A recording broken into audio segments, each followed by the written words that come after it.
Hey Jenny. Hey Amy, what do you got? Well, today we're going to talk a little bit about the differences between opaque, translucent, and transparent colors. Yep, and this came about because of Facebook. We got people writing into us, and they were saying, what does it mean to be transparent, translucent? It's confusing. Yeah, it's confusing. Our terms are.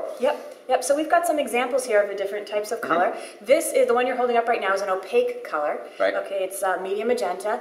And as you can see, we've painted the color on top of this black stripe to show you that opaque colors totally obscure everything that they're put over. You can't see the stripe. Good cover, good hiding power. Good hiding power. Right, I had this happen in my studio recently.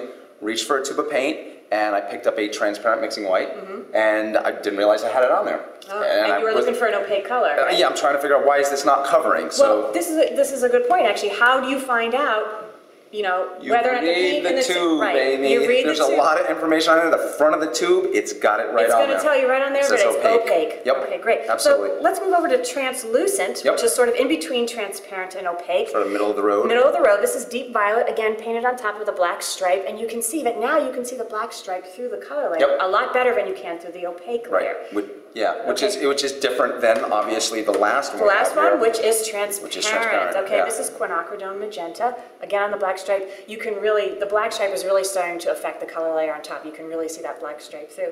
And we were talking about this. You were saying if we go back to color theory, you go back to your color theory days. If you're an art student, or if you had that, and it reminds me of color theory, where this has become a totally different. It's optically mixed on there, and the square in the center is totally different. Totally different. Yeah, and then we finally got some. We moved from practice really, or theory rather, to practice.